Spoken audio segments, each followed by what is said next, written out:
Mayapur Navadvip Dham ki jai. Gangamayi Yamunamai ki jai. Bhakti Devi Tulsi Maharani ki jai. Samaveda Bhakta Vrinda ki jai. Gaura Premanandi. All glories to the assembled devotees. Hare Krishna. All glories to the assembled devotees. Hare Krishna. All glories to the assembled devotees. Hare Krishna. All glories to the lotus feet of Sri Sri Guru, Sri Gauranga. All glories to Sri Hare Krishna. Prabhupada.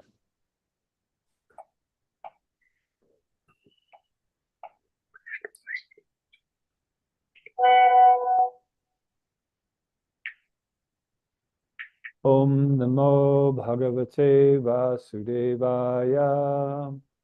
Om Namo Bhagavate Vasudevaya. Vasudevaya. Om Namo Bhagavate Vasudevaya. Om Om Namo Namo Bhagavate Bhagavate Vasudevaya. Vasudevaya. Om Namo Bhagavate Vasudevaya. Om Om Namo Namo Bhagavate Bhagavate Vasudevaya. Vasudevaya. Hare Krishna. Welcome. Thank you for joining us. We continue our study of Srimad Bhagavatam, second canto. We are in the 8th chapter. And today's verse is number 5.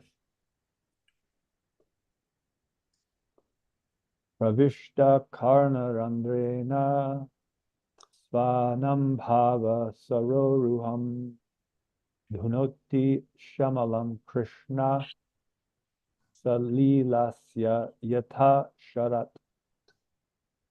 Pravishta karna randrena svanam bhava saroruham dhunoti shamalam krishna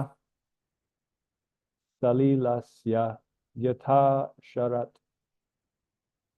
Pravishta karna randrena svanam bhava saroruham dhunoti shamalam krishna salilasya yatha sharat. Please chant.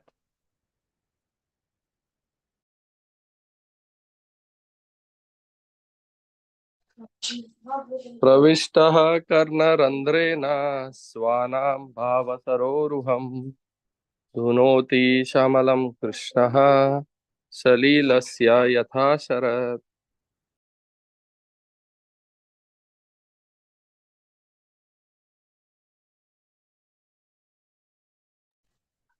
प्रविष्टकर्णरन्ध्रेण श्वानं भाव सरोरुहं धुनोति शमलं कृष्ण सलीलया यथा शरत्. हरे Krishna. Hare Krishna. Pravishta karnarandrena shanam bhava shararaham dhunati shamalam Krishna salilasya yatha sharat. Hare Krishna.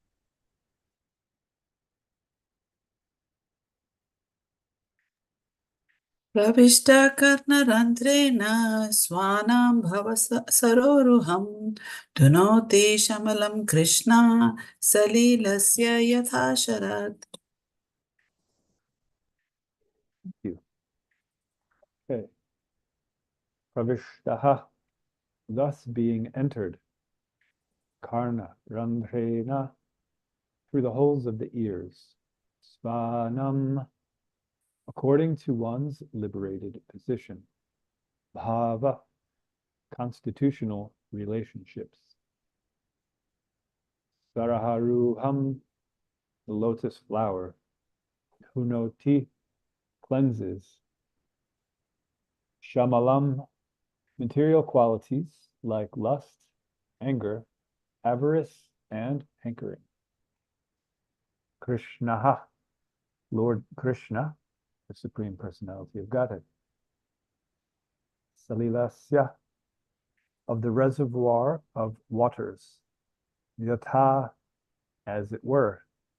Sharat, the autumn season. Translation. The sound incarnation of Lord Krishna, the Supreme Soul, that is Srimad Bhagavatam, enters into the heart of a self-realized devotee, sits on the lotus flower of his loving relationship, and thus cleanses the dust of material association, such as lust, anger, and hankering. Thus, it acts like autumnal rains upon pools of muddy water. Purport by Charanaravinda Bhaktivedanta Swami Prabhupada. It is said that a single pure devotee of the Lord can deliver all the fallen souls of the world.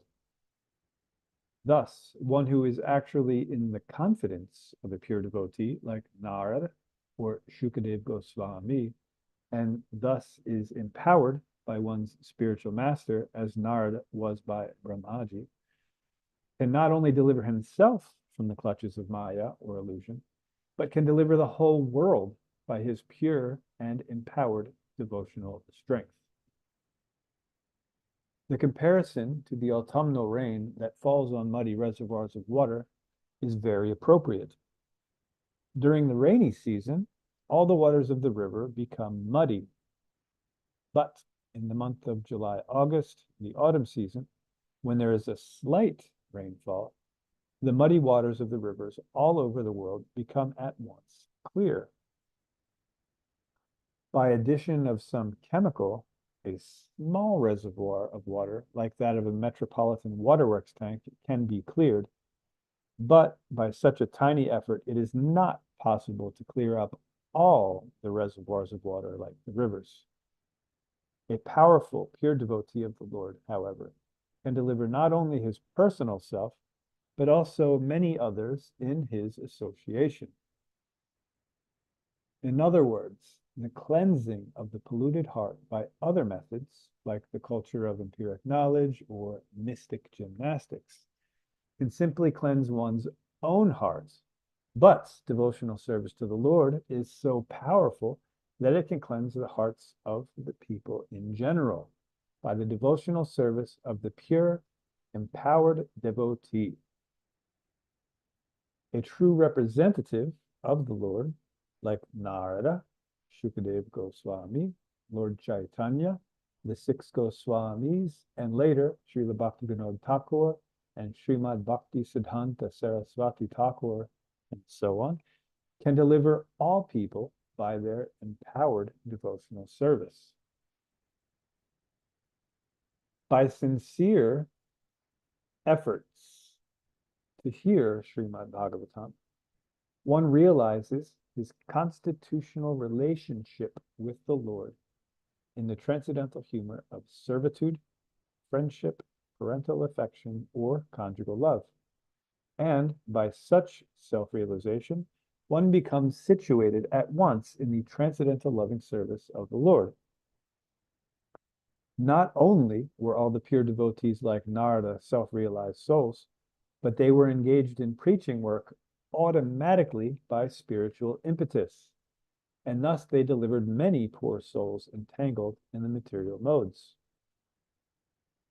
They became so powerful because they sincerely followed the Bhagavatam principles by regular hearing and worshiping.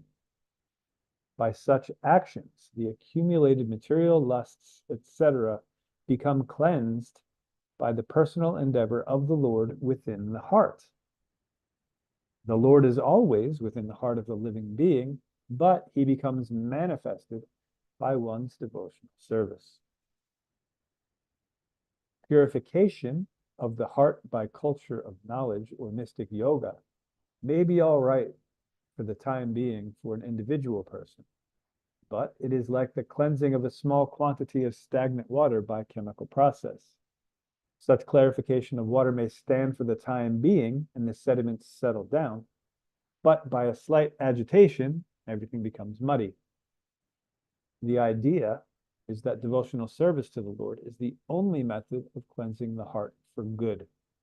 Whereas other methods may be superficially good for the time being, there is a risk of becoming muddy again due to agitation of the mind. devotional service to the Lord with specific attention for hearing Srimad Bhagavatam regularly and always is the best recommended method for liberation from the clutches of illusion. Okay, so the translation again.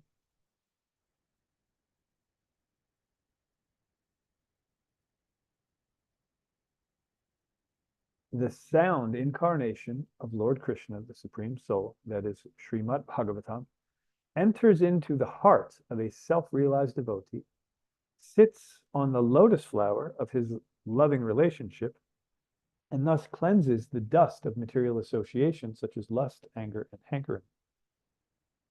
Thus it acts like autumnal rains upon pools of muddy water.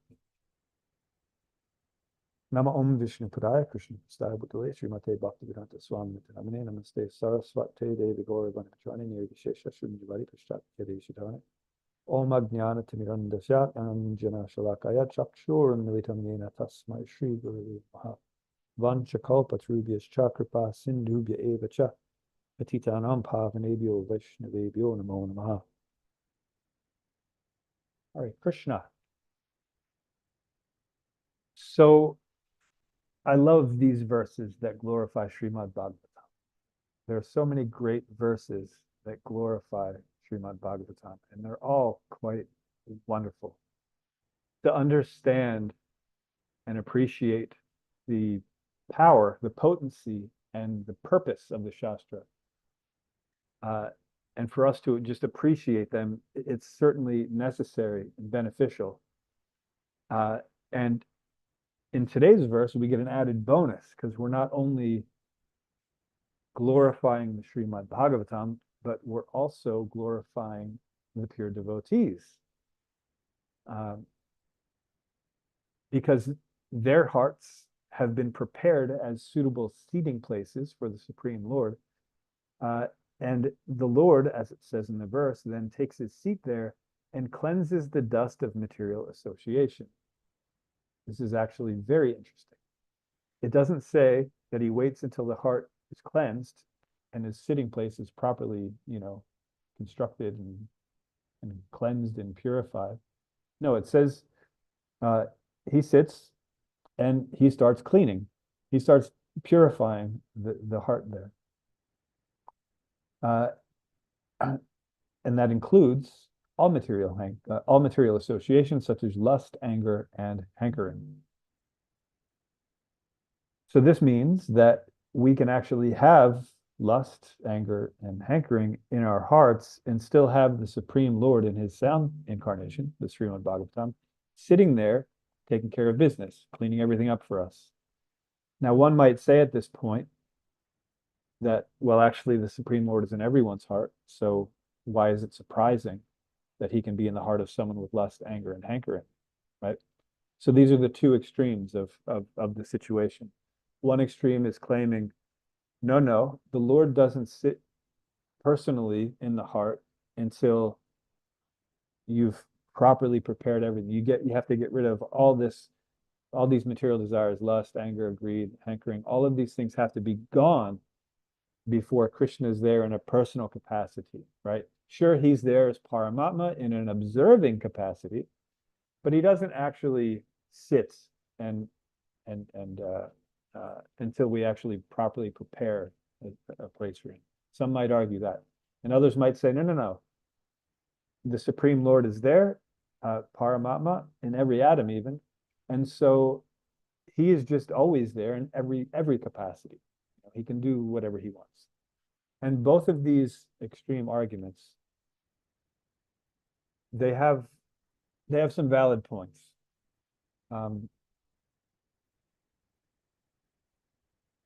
But neither of them has a full grasp on the complete picture, which is why it's very important for us to read verses like today's verse and purports.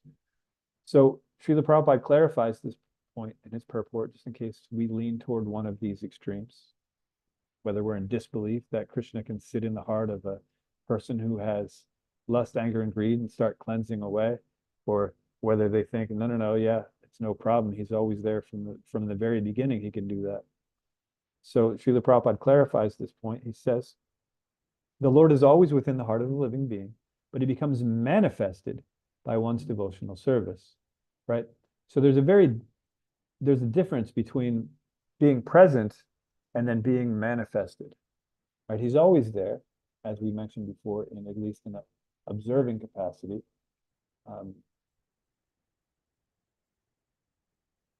But there is a point when the Lord starts reciprocating, when we turn back to the Supreme Lord and we ask him with all sincerity to please engage us in his service, then he gets to work. He actually starts cleansing our heart so that we can make advancement in spiritual life. And just in case we get to thinking that we are the ones that are the cause of the Lord's manifestation, because it says the Lord becomes manifested by one's devotional service. So one might, at this point, say, okay, yes, I did this devotional service, and therefore the Lord manifested in my heart. So I did something quite spectacular and great. I'm the doer. I'm fantastic. If we have that mentality, this is obviously not Krishna consciousness. That would be self-consciousness. So if we think that we are actually the cause of the Lord's manifesting and the subsequent purification of lust, anger, and greed that he's doing, then we don't have a proper understanding of what's going on.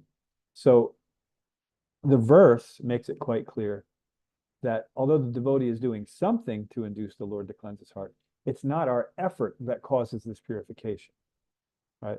The Lord sits on the lotus flower of the devotees. This is what it says here, loving relationship. This is what Krishna sits upon.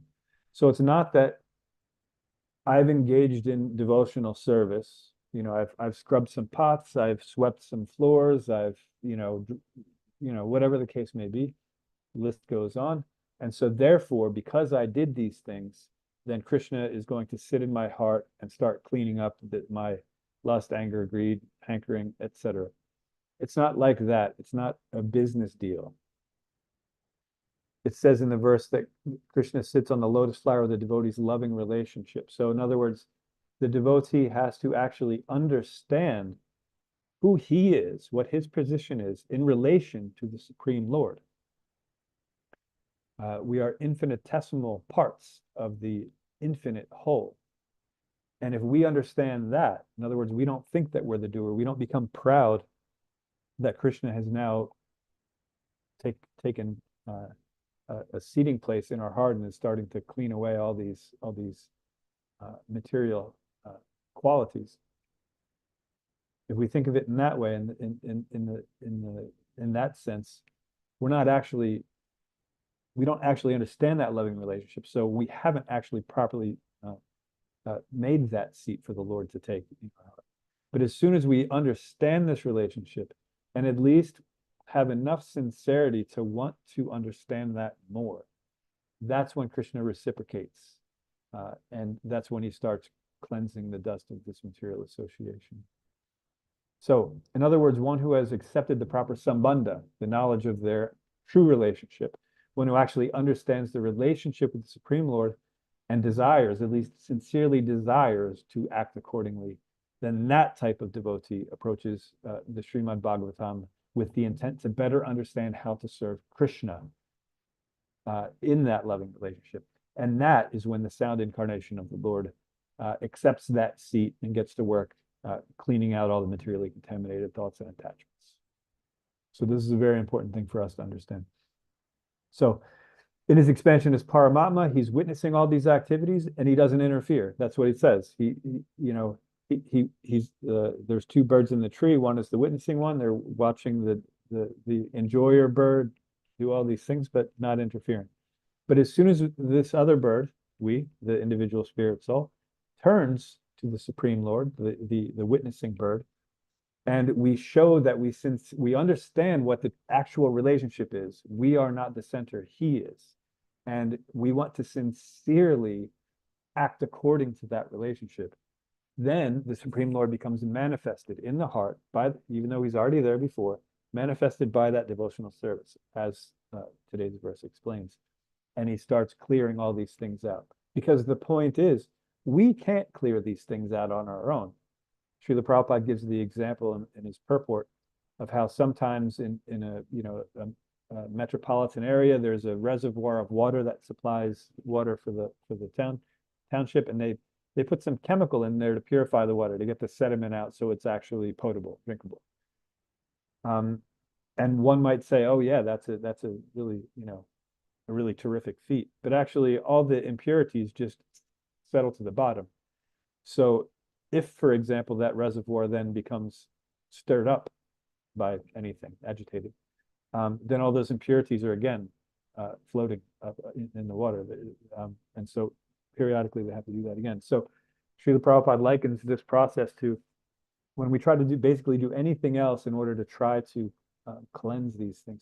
It's going to be temporary, because if it's materially motivated, that means it's going to have a beginning. It's going to grow for some time. It's going to produce some effects. It's going to dwindle. It's going to die. It's going to go through these changes if it's material. So the only way for it to actually have a proper lasting benefit is to do it this way, to actually understand what our relationship is. And when Krishna sees that we've turned to him, we've understood what the relationship is, and we're striving to understand it better, then he does that cleansing. So the point is, we can't do the cleansing ourselves.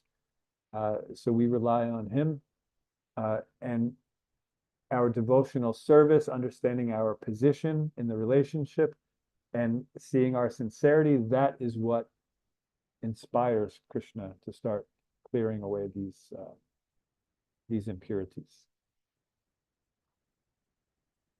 So this verse, along with being a glorification of the Srimad Bhagavatam and the pure devotees, it's also an instruction for us, right? Imagine that. There's an example for us to follow here. There's always an example for us to follow in Srimad Bhagavatam. That's the whole point of it.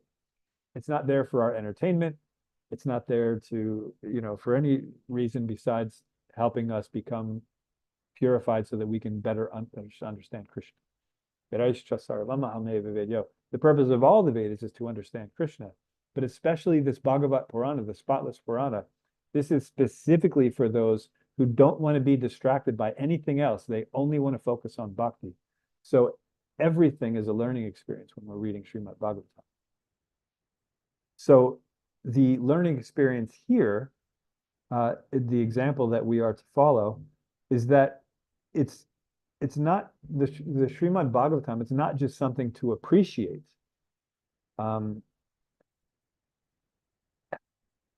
It's something that gives us examples that we can follow, right? It shows us how to approach a person who has properly invited the Supreme Lord into their heart, and learn from them how to do that same, and actually properly do the same thing, not just to appreciate it, to understand, to find someone who understands it and then periodically ask for their advice. But no, we should actually also understand how to invite the Supreme Lord into our heart by understanding that relationship, and follow not just some of the instructions of the spiritual master, but follow the example of the spiritual master and the other sadhus. And so it is in our best interest, every single one of us, to fit this description of becoming a devotee who understands our relationship, so that Lord Krishna can actually take seat in our heart, become manifest. He's already there, of course, but then actually become manifest and start clearing away all of these things that are holding us back from our spiritual understanding, right? And that's when the cleansing begins, when we actually understand that relationship and show Krishna with all sincerity that we want to progress in this path.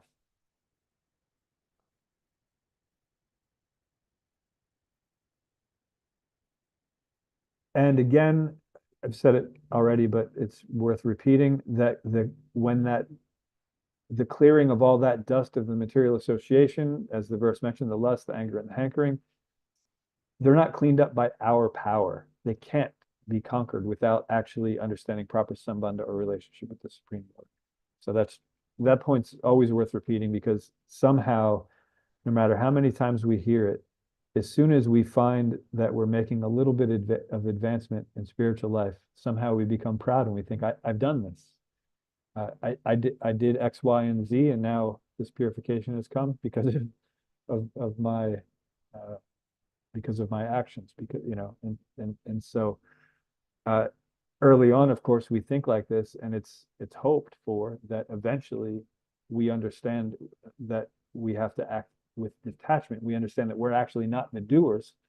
We're just becoming recipients of Krishna's mercy, and he's actually doing all this work, this purificatory work. We shouldn't become proud of different obstacles that we've overcome. We should be grateful to Krishna that he has pulled us over these obstacles. This is how a devotee properly sees, properly understands one's advancement in spiritual life. It's not due to our own efforts. Sure, there's one small point that we did. We sincerely turned toward Krishna, but good for you. Don't hurt yourself don't hurt your arm patting yourself on the back for that one. That's just, you finally made the right decision. There's only two decisions we have. We have free will. You can choose to try to be independent from Krishna, or you can choose to actually live properly, understanding our true position. So making that choice from trying to be independent from Krishna, forget about him, to trying to remember him, that we can do. But we shouldn't become so overly proud that once we do that, we then think that, again, we're independent from Krishna because, since I made that decision, all this purification happened. But if we're thinking that we did that, then again, we're thinking that we're independent from Krishna, right? We're seeing ourselves as the independent doer. So this is a common pitfall. So it's hoped that our appreciation of Srimad Bhagavatam actually increases in time, right? And it's actually one of those handy little tests to see if we're making spiritual advancement or not. If our appreciation of Srimad Bhagavatam is increasing as we're performing devotional service, that's a good indication that we're actually making spiritual advancement. Now, if we find that after striving to practice devotional service for many, many years or decades even, that we're not, our taste or our appreciation for the Srimad Bhagavatam isn't increasing, then that's something worth looking at. And that means that we have to adjust some things, because the process that we think we're following, it isn't producing the proper results. So chances are, by chances are, I mean 100%, we're not doing it right. So we have to understand what's going on.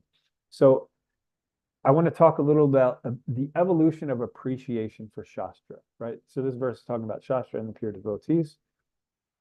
But a lot of times we get confused because we just talk about acceptance or appreciation of Shastra, and we don't realize that there's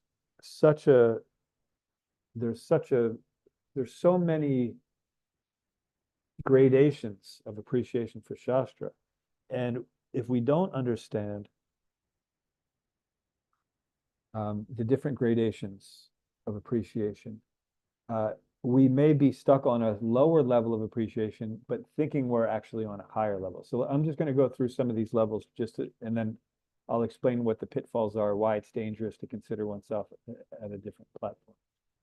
So the first step is just a general appreciation of Shastra, right? We hear some of these verses glorifying the potency and the purpose of the scriptures. We take that as fact. Okay, yeah, definitely, yeah, it's this Srimad Bhagavatam, it's meant to hold on, I have like 4 different verses in my mind and I'm mixing them up.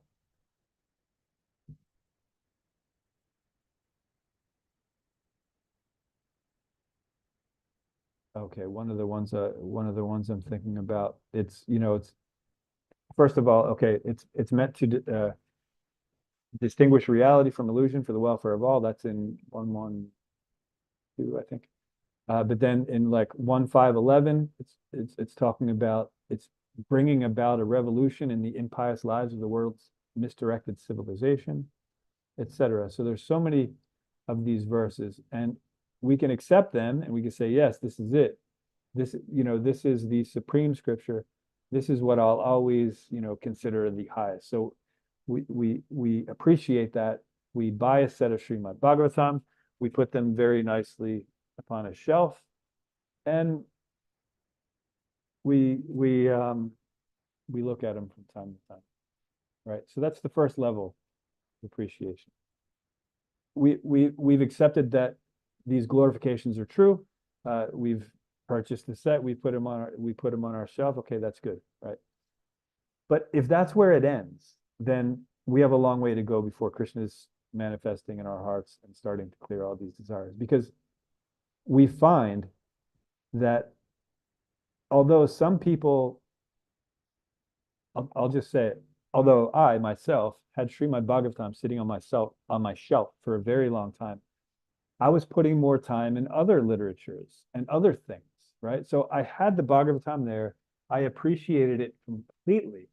I looked forward to the day that I could scrutinizingly study it, but I was distracted by other various literatures, other various topics of conversation, different movies, television shows, things like that. So even if we have this appreciation and know in theory that the Srimad Bhagavatam can deliver us from the suffering of this material world, the perpetual suffering, even though we've accepted that, at least in theory, if we're not actually paying attention to Srimad Bhagavatam, reading it more than we're paying attention to various other literatures or websites or shows or games or whatever, if we're not actually spending our time trying to understand it, to actually read it, then although we value it to an extent, we don't value it very highly. Our actions show that actually we value other things more, right? And I'm using myself as an example because for over 10 years, I very much had an appreciation for Srimad Bhagavatam. But if you looked at how much time I spent doing other things, I actually appreciated the other things more. I wouldn't have admitted that. I would have said, no way, these things are just, this is just a waste of time. I really appreciate Srimad Bhagavatam more. But then why wasn't I studying?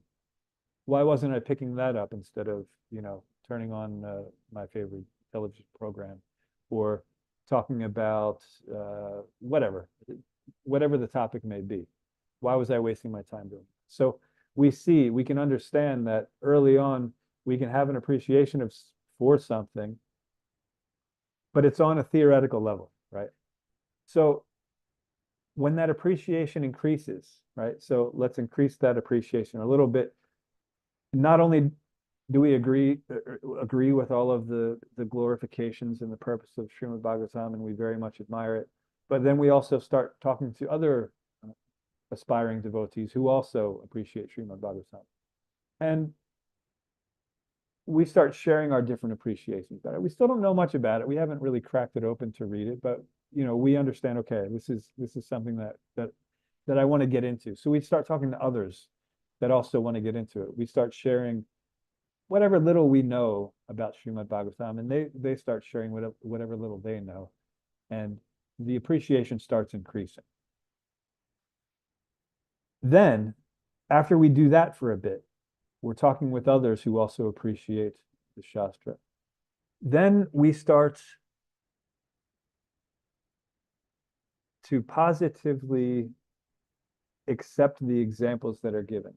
And when I say this, I don't mean, so obviously early on when we've come in contact with the devotees, there are certain topics that are revealed to us. Obviously we follow a certain diet, but it's for a very specific reason. It's not just that we're vegetarians. We don't eat anything that's not offered to Krishna. There are certain things that we do. We change our lives for the better. But so when I'm talking about this step in appreciating Shastra, I'm not talking about that. I'm talking about when we read, for example, the pastime of Ashvatthama, and we start really trying to understand, okay, this is a really extreme example of how forgiveness and redemption can be unfathomable. And I'm not at that point yet, but I want to understand it more. This is what that means. When we get to the point where instead of reacting to things based on our whim and our sense of justice, seeing, oh, there's actually other factors involved that could mean that someone that's doing a very heinous activity could actually be not only forgiven, but then they redeem themselves, right? Because Ashvatthama, as we know from Srimad Bhagavatam, he will become one of the Saptarishi, the 7 sages that overlook the welfare of mankind, right? So although he did so many heinous activities, he killed the 5 sleeping sons of the Pandavas. He threw a Brahmastra at the entire family. Then he threw another Brahmastra at Maharaj Parikshit when he was in the womb, right? He's just trying to destroy that empire. And somehow, even though Krishna was extremely fired up that yes, he has to be killed, somehow it came up that actually no, he can't be killed. So he should be killed, but he could not be killed at the same time. And so Arjuna had to figure out what to do. I have to please Bhima, who's saying definitely kill him, and Krishna, and I have to also please, you know, I have to please everyone. I have to understand things. So Krishna left that in his hands, and he had to understand it. So when we start getting deeply into these stories, for example, and figuring out how to apply them to our circumstances, not just acting in a reactionary way of our conditioned nature, but actually trying to understand through Shastra when it actually is appropriate to do what we call extreme forgiveness. And it's not always, by the way. I'm not trying to say that everyone should always be forgiven under every circumstances, but we have to understand these circumstances with intelligence and be able to weigh them and understand. And obviously, when in doubt, we should be better to be safe than sorry. We don't want to commit Vaishnava aparad because we think we have a better understanding than Shastra does. But yeah, so this is this point when we actually start trying to implement the things that we're learning from Srimad Bhagavatam when we're studying them, not just, we're vegetarian. That's okay. That's a thing that we do that we're implementing into our lives. But I'm talking about these finer things, that when we start understanding Shastra, how to follow these different examples. We learn from Bhishma Dev. We learn from Queen Kunti. We learn from so many different personalities, Narada Muni, Vyasadeva, Maharaj Parikshit, Shukadev Goswami.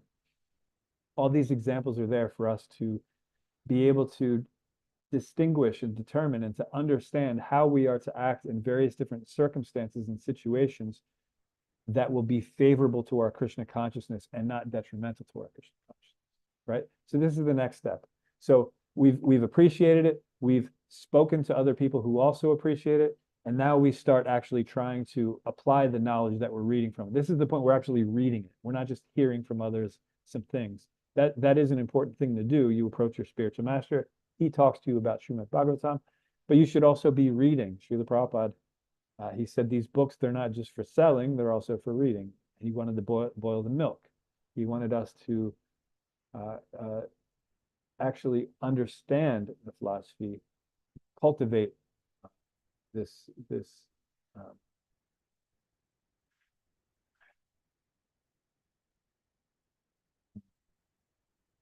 there's another word for culture. I don't want to say cultivate this culture, develop this culture, to actually imbibe it, to follow it properly, and to actually become spiritually advanced so that others can observe that and follow our example. So that's the next phase. So we're implementing these positive changes in our lives based on these fine details that are given in Srimad Bhagavatam from these pastimes.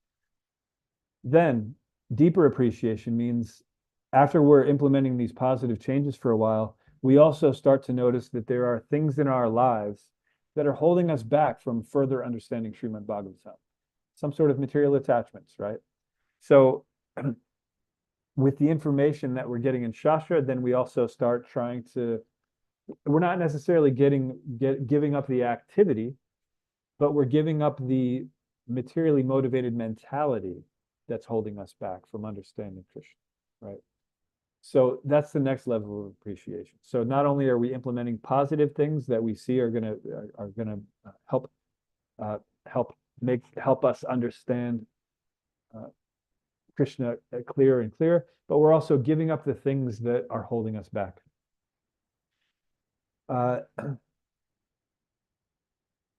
Then after that, appreciation increases even more. We find that most of our daily activities, for the most part, they're influenced by the instructions of the Shastra, right? So in other words, we have so many decisions to make throughout the day. So many circumstances arise and we have to decide, am I going to do this or am I going to do this? Am I going to follow my conditioned nature, which is what we normally have the default tendency to do? Or am I going to follow what Shastra tells me? Am I going to try to follow my constitutional nature, right? And so when we find that for the most part, for the majority of our day, we're choosing that constitutional nature and we're giving up our whimsical nature, that's the next level of appreciation, right? So we see how the level of appreciation is changing and how our behavior also changes with that level of appreciation. Then this is where the magic starts happening, right? So after we've gotten to a point where for the majority of our day, we're basing our decisions on Shastra, even if it's reluctantly. When we do that for a while, we actually start to want to follow the process. It's no longer reluctant at all. We actually feel, okay, this is actually working. And now it's not that I read something and I have to figure out how to apply it. No, I actually want to do it, right? So this is when we're actually reading through Shastra and we're excited about it, right? It's not some chore, it's not something that we have to schedule, it's something that we actually want to do, right? That's an even higher level of appreciation for Shastra. And we're not done yet, it keeps going. Even higher than that, not only do we want to do it, when it gets to the point where we actually need to follow Shastra, where it comes to the point where everything else has gone pale, we don't even see that material pleasure is even a possibility. At this point, we understand that nothing that the material world has to offer has any value whatsoever, but the Srimad Bhagavatam, that has everything we need. When we get to that point, that's an even higher level of appreciation. And that's not even the end. Because after that level of appreciation, where you actually need to follow it, is the point where you actually fall in love with it. Now, what I want to point out that this word love in the material world right now, Kali Yuga, we use it so lightly. Like people say, you know, that they love their shoes or, you know, something mundane like that. So we don't mean it that way. We don't mean you fall in love with it that way. And we certainly don't mean that you become infatuated with it. What we mean, the love means that, first of all, it's a relationship. There's you and there's someone else, right? But love means that you are willing to put aside all of your personal everything, comforts, everything, in order to better, or in order to increase the comfort, the pleasure, etc., of your beloved, right? And we have reflections of this in the material world, like parents and their children. Parents are generally willing to be uncomfortable just so their children can be comfortable, right? So we see this is a reflection of it.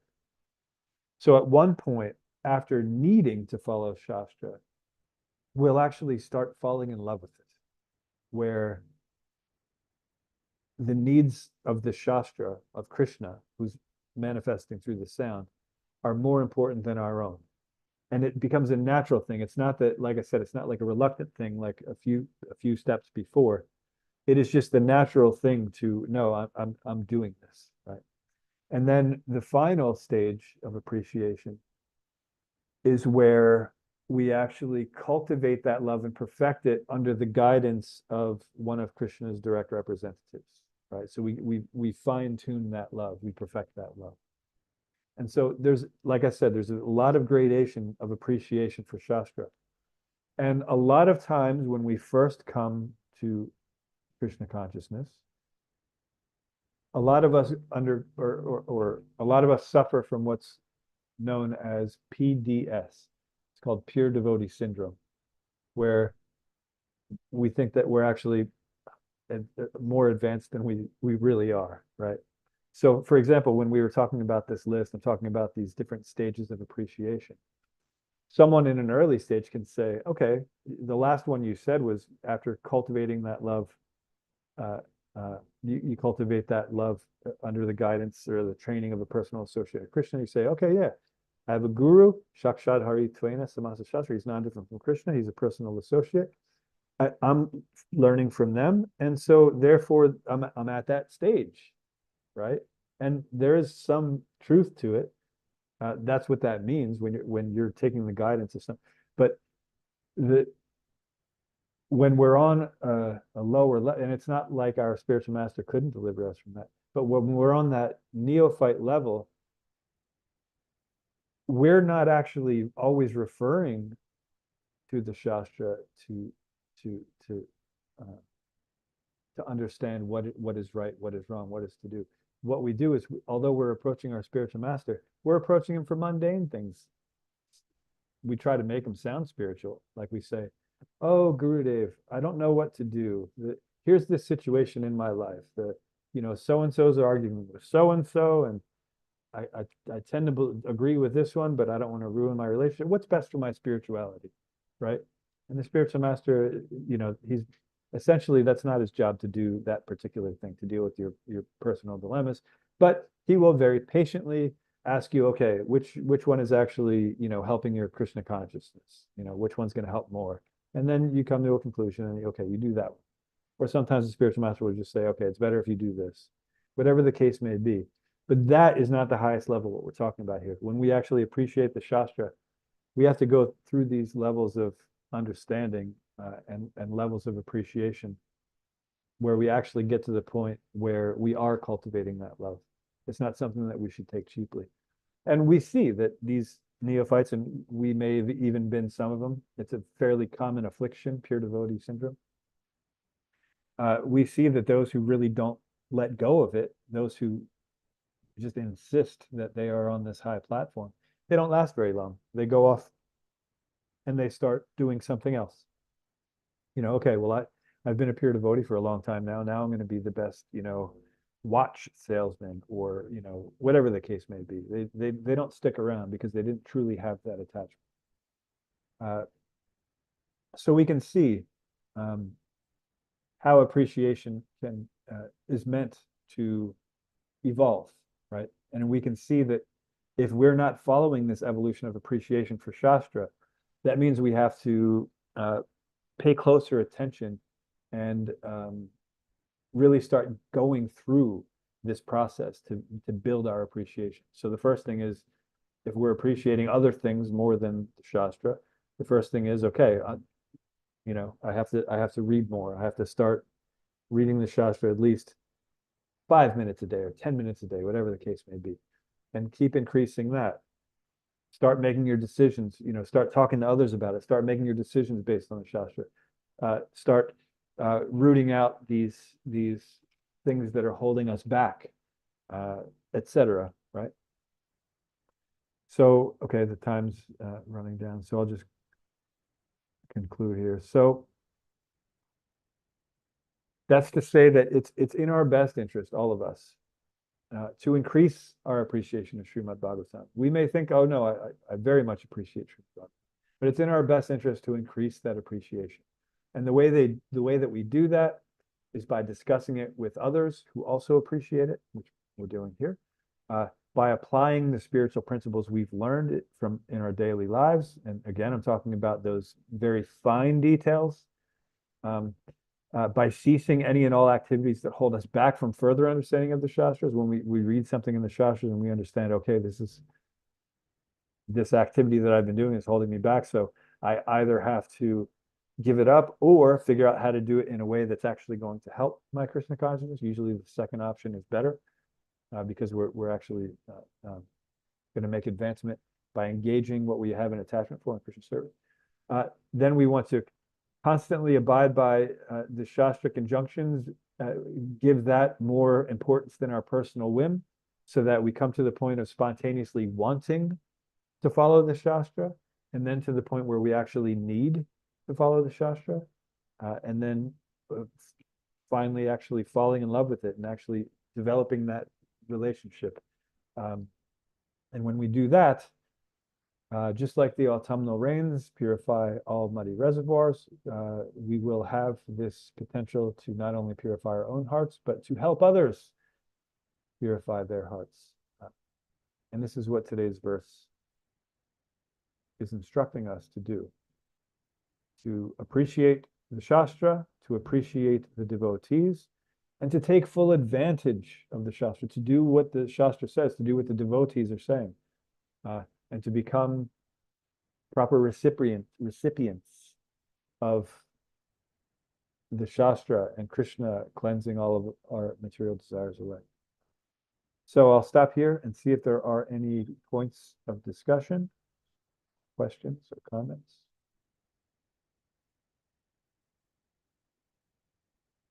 Anyone?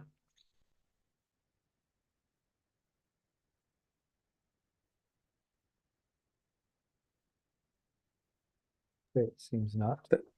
Thank you, Enough, Prabhu. yeah. Thank you so much for the nice class. Sorry, Dronacharya Prabhu, please go ahead. No, fair enough, Prabhu. You go first. No, thank you, Prabhu. You know, sometimes this question comes up. People ask, well, I've been hearing Bhagavatam for a long time, you know, but for some reason that these incessant desires and everything still keep coming, you know, and I don't see a transformation in my heart, you know. So thank you. This class today was very helpful. But how would you answer a question like this? You know, sometimes because of this post-COVID, there are a lot of people who, you know, who are now fortunate to hear the Bhagavatam because of these Zoom sessions and everything, but they don't, for whatever reasons or their situations, they are not able to physically engage in devotional service in the association of devotees, you know.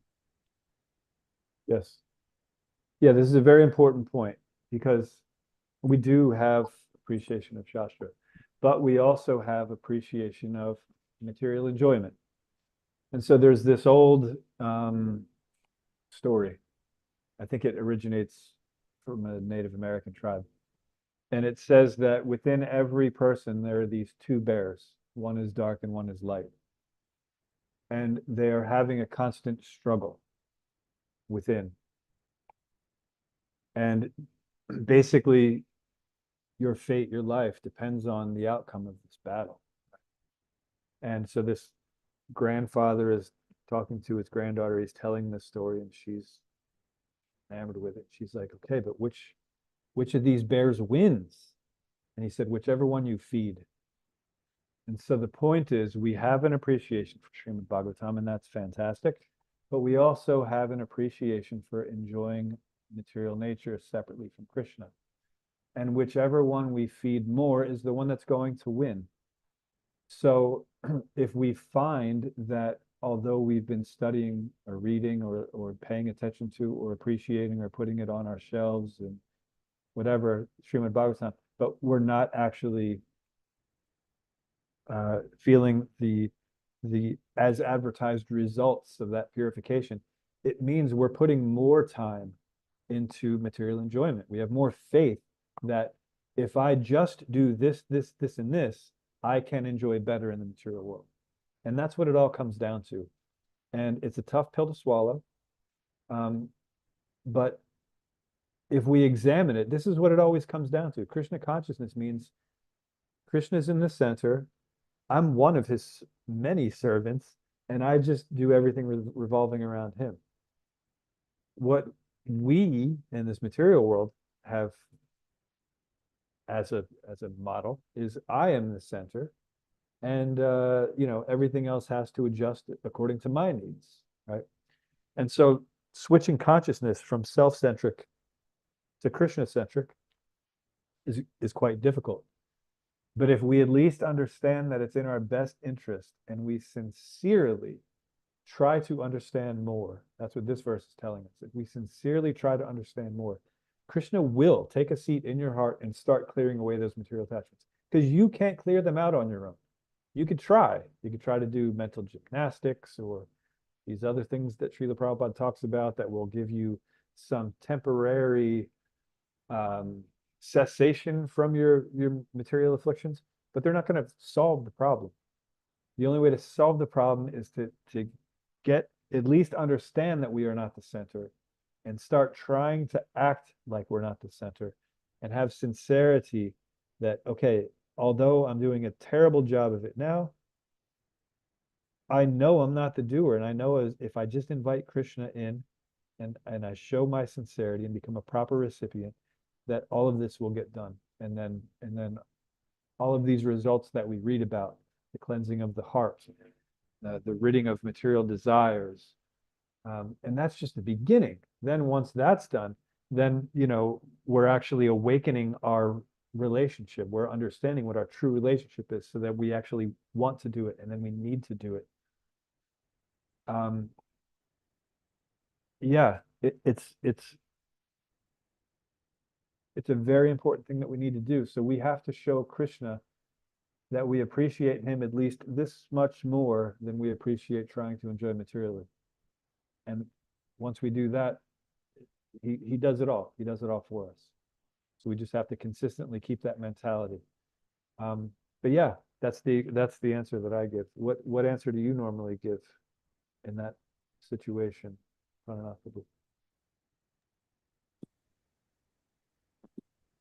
Thank you, Prabhu.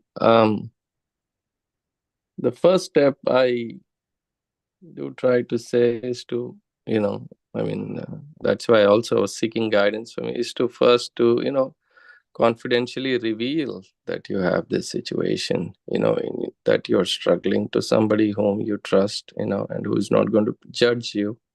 Yeah, the first step I thought was to, and then, seek guidance. And sometimes this other thing I felt was, yes, these, based on the conditioning, these desires are never ending and keep coming.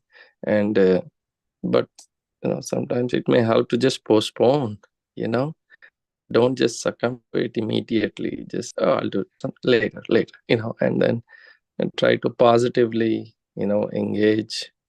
But that's something when, you also see, because of this remote, people attending these sessions and everything, but not having that regular physical association of advanced devotees who are constantly engaged in devotional service, who can engage them in devotional service. Otherwise, people seem to have a lot of free time.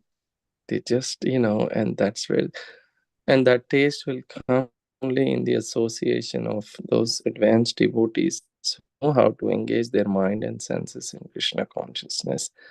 But this free time, you're free, then your mind is going to suck you into all these kinds of distractions. But thank you, Prabhu. I think it's our sincerity, and to show, as you rightly said, that Krishna, I really want you more than all this, but the living entity tries to seek and thinks that he can continue to get pleasure away from Krishna, then that's difficult. Then Despite it's all an the uphill. evidence. Yeah. Yeah. Well put. Thank you. Thank you, Prabhu. Yeah. And do you want to try it, Prabhu?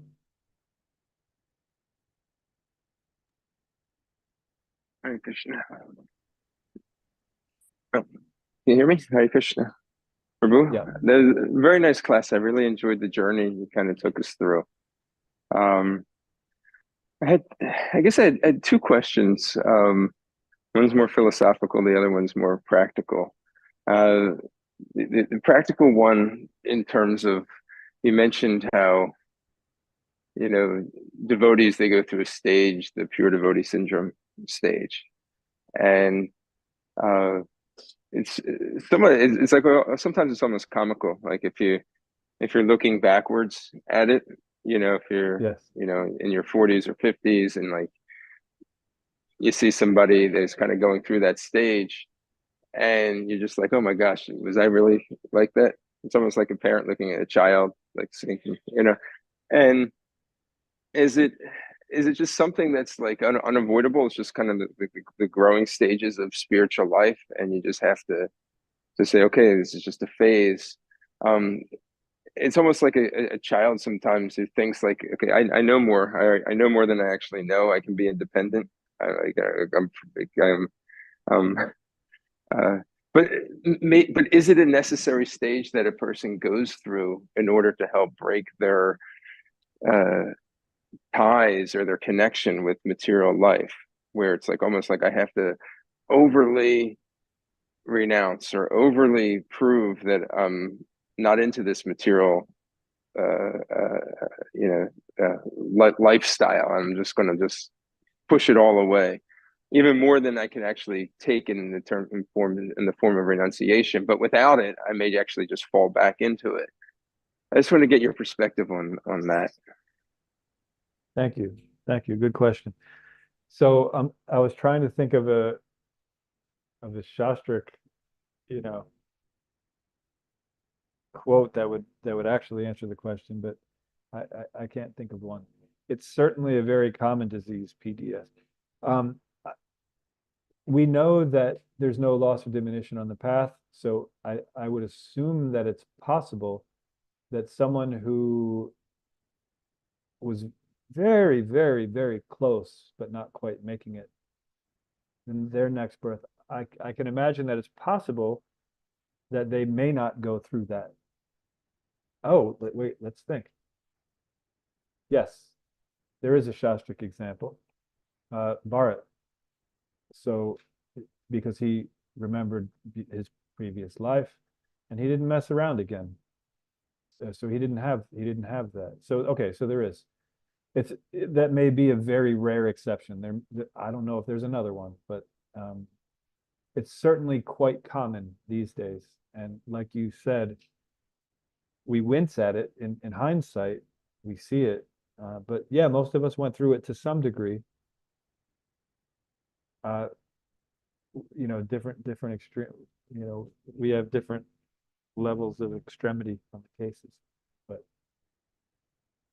yeah, it is one of those things where, because we have this false ego and we have to redirect that consciousness, and yeah, we do have the tendency to think, no, whatever I'm doing is right.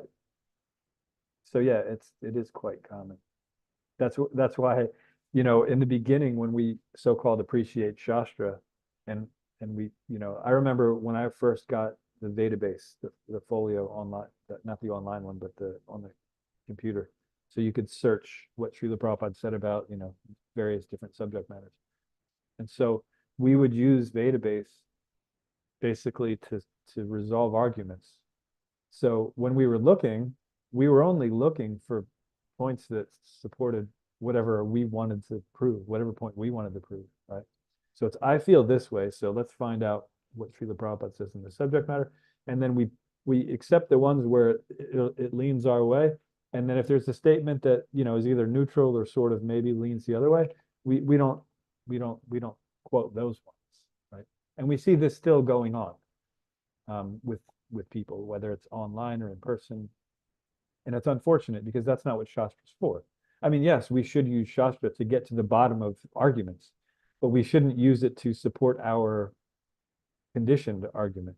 We should approach Shastra with the mentality of, okay, I actually don't know the answer to this, and I want to. And then we look at the subject matter from all points of view that are presented in the Shastra. And when there's seemingly contradictory statements, we have to figure out, not just whimsically, but we have to understand, okay, how can we understand that both of these points, because it's Shastra, so there's no contradiction. How can we understand how these simultaneously exist? And for that, we need guru, we need sadhus, and we need more study of Shastra. Because the more we study Shastra, the more we realize that all of Shastra is just trying to do one thing: help redirect our consciousness from self-centric to Krishna-centric. So whatever the argument is, if we're trying to figure out the answer as like a policy, for example, like the detail of it, is this right or wrong? Well, it depends. Is that going to help your Krishna consciousness, or is it going to harm your Krishna consciousness? It could be right for one person, but wrong for another.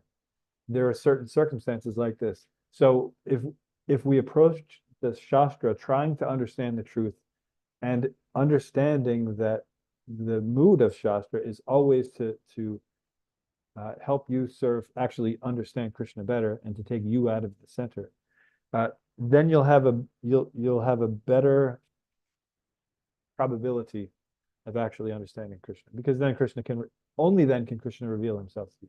If you think you know what you're talking about and you're trying to justify it with Shastra, you're putting yourself in the driver's seat, right? You have to let Krishna sit there and do all that cleansing. So sometimes this becomes difficult because we're trying to, we find that different groups of devotees are arguing about different things and they're both quoting Shastra, and we can sometimes get caught up in it, and and it can cause crises of faith, things like that.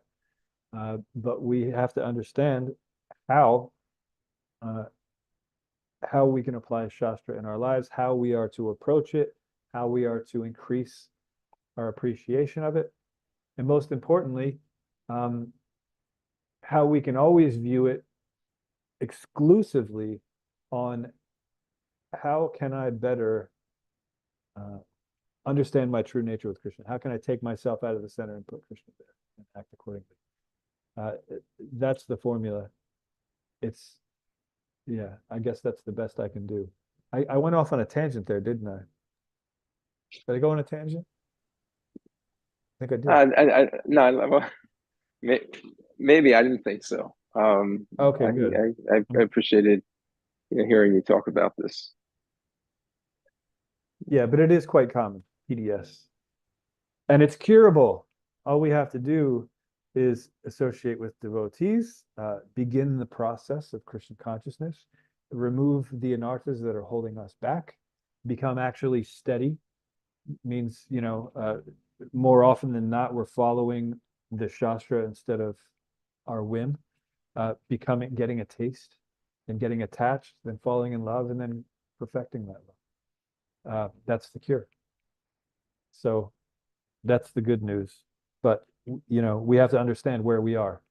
If we think we're up on the top stage and we're actually on the bottom, and, and we're, we become a sahaja, we try to find someone that, anyway, I won't go into the whole thing. I think you probably know where I'm going, and if you know, you know. But no, we have to understand, okay, where am I at? Where's my mentality? And we will find, most cases, we're quite low on there. There aren't many devotees. If you take all of the people who appreciate Krishna, and then you take the amount of people who actually have a taste or an attachment to Srimad Bhagavatam, it's a really low percentage, and that's unfortunate. But that shouldn't stop us from cultivating that, because we can. That percentage can turn on its head in a moment. We just have to apply ourselves.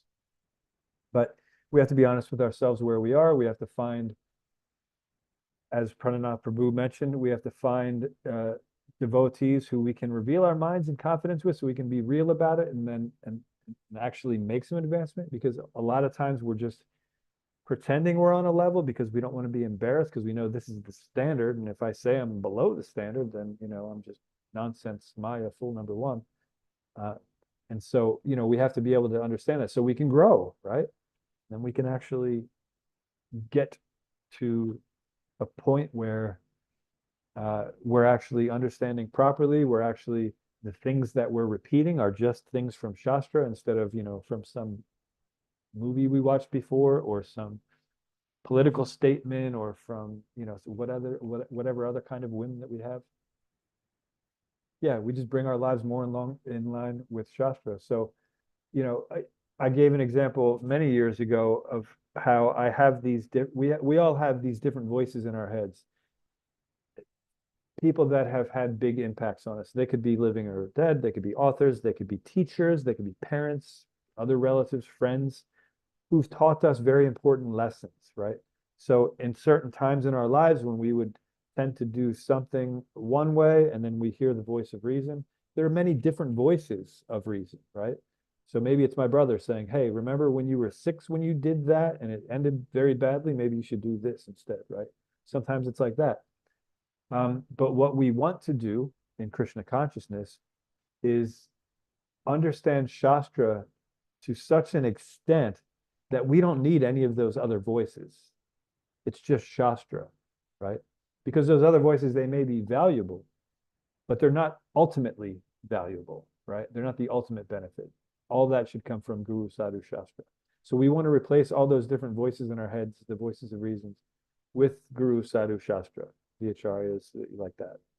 And that's our goal. And so as we grow in appreciation, our appreciation for Shastra, we will find that all those other previous voices in our heads start to fade away. Some of them are still there. They're kind of relentless.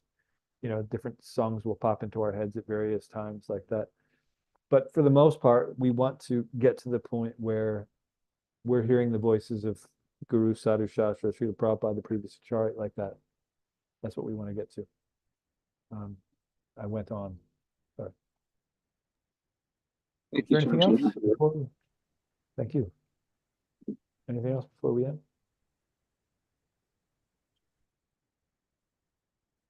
Okay. Then we can stop here. Srila Prabhupada ki jai, Srimad Bhagavatam ki jai, and devotees ki jai. Because you're devotees, man. One thing I wanted to say that I didn't, and you can log off if you want, but I'll say it to whoever wants to stick around, is so when we have the Srimad Bhagavatam on our shelf and we appreciate it, we don't actually understand the fortune that we have that's on that bookshelf, right? So not only is it, Krishna's direct words on how to get us out of this material world, which is already enough, but we have so much of Srila Prabhupada's time and energy. His life and soul went into not only translating the Bhagavatam, but bringing it to all of us. So much has had to happen just to have the Srimad Bhagavatam on our shelf. And when we start to understand all of those things and how fortunate we truly are, we can start appreciating it a lot more. Otherwise, it's just, another book that we eventually want to read, that we don't understand the potency that's sitting there on the shelf. That's everything that we need is there. And so once we actually truly understand that and start acting accordingly, then we're going to be giving Srimad Bhagavatam the proper amount of attention. Okay, that's it. Sorry, I went way over. That's that. Thank you all again. Thank you very much. Very nice class. Krishna. Thank you. Hare Krishna. Hare Krishna, Prabhu. Prabhu, I wanted to Krishna. ask a small question. Like, Sure. why only Srimad Bhagavatam giving important to read every day? Why not like Bhagavad Gita, or we have other scriptures? Good question.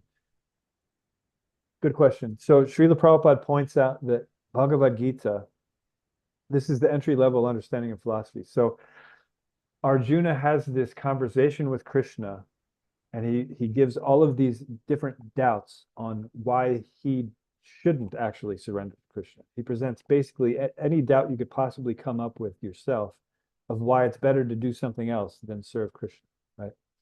And so the Bhagavad Gita then concludes with, you should surrender to Krishna, right? So if we're not quite at that point yet where we've decided, yes, the best thing to do is surrender to Krishna, then of course we have to spend more time with Bhagavad Gita. If we've come to the point that we understand that it's not that when if we're reading Bhagavatam and we're thinking, all right, should I actually engage in this service or not? Then yes, we pay more attention to Bhagavad Gita. If we're reading Bhagavatam and we're saying, okay, no, I'm serving Krishna, but should I do it in this way or this way? Which is going to please him most? That's what Srimad Bhagavatam does. So it's a finer tuning for those who already have come to the conclusion that surrender to Krishna is the only option. Now, the way Srila Prabhupada presented his purports in Srimad Bhagavatam, he did it in such a way where even if you are having these, what I call Bhagavad Gita level doubts of whether or not I should even serve Krishna, he addresses those in his purports. So you're still getting that Bhagavad Gita philosophy within the Srimad Bhagavatam and the purports, which is fantastic. It's phenomenal. But if we're only focusing on those aspects of the Bhagavatam purports and we're not seeing the deeper aspects, then although we're still getting benefit, we're not getting the full benefit. So we can just study Srimad Bhagavatam and get those Gita level doubts resolved. But it's okay to also, study Bhagavad Gita, because also what Srila Prabhupada did was vice versa. Although Bhagavad Gita is meant just to dispel those doubts of whether or not you should surrender to Krishna, he also put some of those Bhagavatam principles in his purports to Bhagavad Gita, so that we can see not only, yes, I should surrender to Krishna, but how should I do it in these particular circumstances? So he does it both ways. But we Vaishnavas especially pay close attention to Srimad Bhagavatam, because for that reason of that cultivation, that finer tuning of how we serve Krishna. And then, of course, if you really want to get this beautiful mix of philosophy and rasa, then you want to study, and you want to wait until you actually have understood properly Srimad Bhagavatam. That's my advice anyway. You can read it before, but then you want to study Chaitanya Charitamrita, because Chaitanya Charitamrita continues the higher philosophy from Bhagavatam, even higher philosophy that's presented in Bhagavatam, and even higher rasa, so higher tattva, higher rasa. It's amazing, but if you're not ready for it, you won't get as much. And again, Srila Prabhupada with his purports, there is something for everyone going through it, but there is something to getting the understanding of the first level before you go to the second, just in case you're only going to read this once, right? So if you're only going to read Srimad Bhagavatam once, it's best if you at least have the understanding that, yes, surrendering to Krishna is the option, that's the only option, and that's what I will do. So now I want to find out how to do that and what different circumstances look like. And if you're only going to read Chaitanya Charitamrita once, you should have this deep understanding of the philosophy before you get to it, because otherwise there can be very many, and there are very many misunderstandings where we take things out of context and we say, oh no, actually you don't do it like that, you do it like this, and then you start arguing with one another. So that's why it's important to understand these things in steps. So there's less of a probability that there will be some misunderstanding. But Bhagavatam especially, since that's what you asked, why do we pay so much attention to Bhagavatam? Because it's specifically for the devotees who want to serve Krishna, where there's no extraneous, there's nothing else there. It's just focusing on service to Krishna. So that's why we give so much emphasis to Srimad Bhagavatam. Did that success or satisfactorily answer your question, Mata? Yes, Prabhu, it's so nice. But sometimes like Srila Prabhupada Bhagavatam is, I think, is okay when we are read, because he always quote from the Bhagavad Gita, so many like Yes. verses, and we get to like remember like what we read on Bhagavad Gita. But many other people, like in general, they have Bhagavatam, they're reading it, but they don't have anything like that. No. What Yes. is the like benefit of that? I don't know. Yeah, Srila Prabhupada commented on that too. When people are just professional reciters, they have these Bhagavad Saptahas, and so they read for a week, fine, but they go off and they're performing so much other nonsense. So we don't want to fall into that category as either.